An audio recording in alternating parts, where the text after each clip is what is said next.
بسم اللہ الرحمن الرحیم۔ آپ تھوڑی سی پریکٹس کریں کہ رمضان آنے والا ہے، مجھے باتیں زیادہ نہیں کرنی۔ اپنی زبان کو جھوٹ سے، غیبت سے، چغلی سے، لغویات سے محفوظ کیجیے۔ صحابہ کرام کی تو عادت یہ تھی، کان السلف اذا صاموا جلسوا فی المسجد وَأَقْبَلُوا عَلَى تِلَاوَةِ الْقُرْآنِ۔ صحابہ روزہ رکھتے اور مسجد میں چلے جاتے اور قرآن کھول لیتے۔ لوگ کہتے ہیں آپ یہاں ہی بیٹھے ہیں۔ قَالُوا نَحْفَظُ صَوْمَنَا وَلَا نَغْتَابُ أَحَدًا۔ ہم اصل میں مسجد اس لیے آئے ہیں کہ اپنے روزے کی حفاظت کر سکے، باہر نکلیں گے غیبت ہوگی، روزے کے اجر کا پتہ نہیں کیا بنے گا۔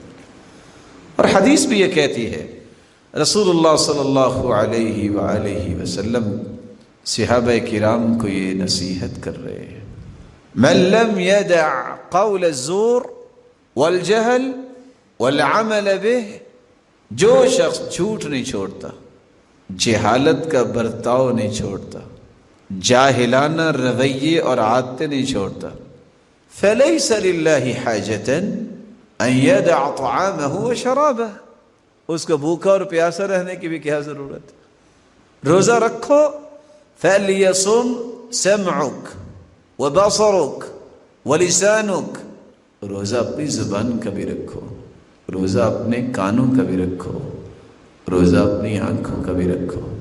یہ کون سا روزہ ہے کہ تم حلال چیزیں تو کھانے سے رک جاتے ہو اور حرام کھانا شروع کر دیتے ہو؟ جھوٹ حرام ہے، وہ تم مار لیتے ہو، اور حلال کھانے چھوڑ دیتے ہو۔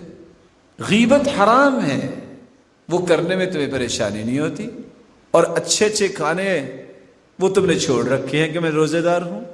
اپنی عادت بناؤ، میں نے رمضان میں اگر کچھ حاصل کرنا ہے تو مجھے اس سے پہلے اپنی زبان کو بہتر بنانے کی پریکٹس کرنی چاہیے۔ اور یہ بات بھی ایک حقیقت ہے، زبان انسان کی پوری شخصیت کی عکاس ہوتی ہے۔ زبان پہ وہی کچھ آتا ہے جو انسان کے دل میں ہوتا ہے، ترجمان ہے۔ یہ ایک ایسا دروازہ ہے، جب کھلتا ہے تو پتہ چلتا ہے اس دکان کے اندر کوئلہ ہے کہ ہیرے جواہرات، اس لیے اس زبان کو اچھا کیجیے۔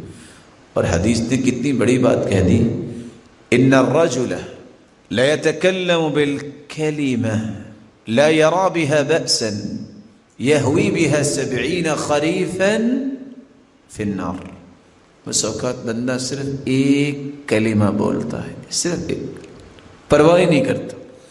70 سال سفر کیا جائے تو جتنا سفر طے ہوگا اس ایک کلمے کی وجہ سے جہنم میں وہ اتنا گہرا قیامت کے دن گر جائے گا۔ لا يستقیم ایمان عبد حتی یستقیم قلبہ، کبھی کسی انسان کا ایمان مستقیم نہیں ہو سکتا جب تک اس کا دل سیدھا نہ ہو جائے، ایمان سیدھا نہیں ہوتا۔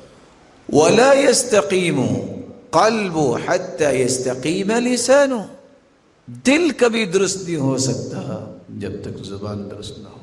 اور یہاں یہ بات بھی میں آپ کی خدمت میں پیش کر دوں، جو شخص زبان کی حفاظت نہیں کرتا پوری زندگی متقین کی صف میں کھڑا نہیں ہو سکتا۔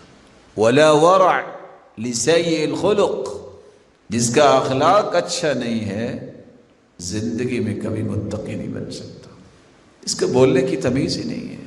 سلف صالحین تو اتنی احتیاط کرتے تھے، امام احمد بن حنبل رحمۃ اللہ علیہ، ان کے پاس جب ایک شخص نے کہا فلان کذاب، فلان راوی جو حدیث کا ہے وہ کذاب ہے، اس لیے روایت نہیں لی جائے گی، کہتے ہیں اکسو الفاظک، ذرا الفاظ اچھے بولو، آپ یہ کہو نا لا بأس بھی، اس کی روایت لینی نہیں ہے۔ کیوں نہیں لینی؟ جھوٹ بولتا ہے، اور جھوٹے آدمی کی روایت قبول نہیں کی جاتی۔ الفاظ اچھے۔ سیدنا عمر رضی اللہ تعالیٰ عنہ نے دیکھا کہ لوگ آگ جلا کے بیٹھے، آپ نے یہ نہیں کہا یا اہل النار، اے آگ والو، کہتے ہیں یا اہل الضوء، روشنی والو، حالانکہ آگ جل رہی تھی۔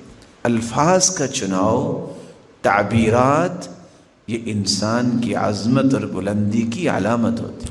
شریعت نے اتنی خوبصورت تعبیرات پیش کی ہیں، قرآن پڑھ لیجئے، احادیث پڑھ لیجئے، ایک کلمہ آپ کو ایسا نہیں ملے گا کہ جو حیا باختہ ہو۔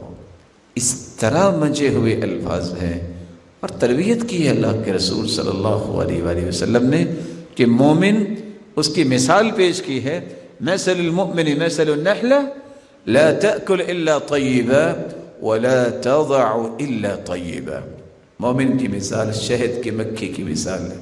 شہد کی مکھی کھاتی بھی اچھا ہے، نکالتی بھی اچھا ہے۔